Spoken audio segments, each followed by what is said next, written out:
এখন ভারত একটা একটা করে চুক্তি বাতিল করছে আর ফাঁদে পড়ছে মোহাম্মদ ইউনূসের অবৈধ সরকার।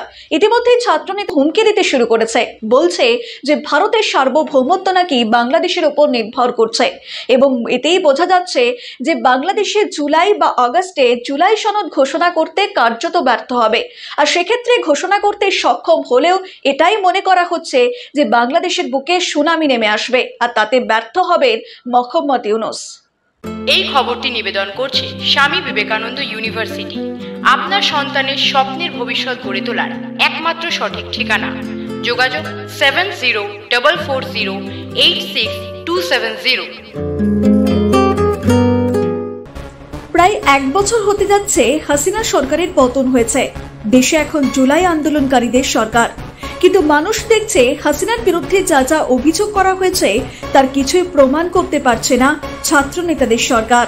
এখন হাসিনার আমলের থেকেও বেশি সক্রিয় চাঁদাবাজি এবং সিন্ডিকেট।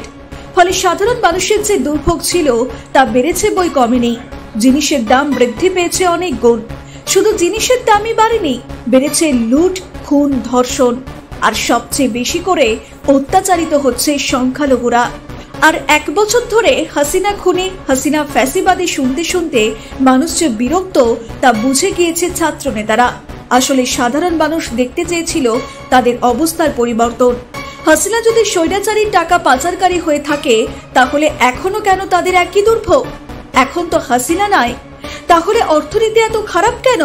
আর 5ই আগস্টের আগেও যাদের পকেটে মানি ব্যাগ রাখার মতো অবস্থা ছিল না, তারা কি করে কোটি কোটি টাকার মালিক হয়ে গেল? আমার আসলে এই মুহূর্তে কোনো টাকা নাই, ধার করে চলতেছি। এটাই হচ্ছে রিয়েলিটি, যে আপনি আমাদের যারা সমন্বয়ক বলে যাদেরকে চিনেন তাদের পকেটে হাত দিলে কখনো 2-3 হাজার টাকাও পাবেন।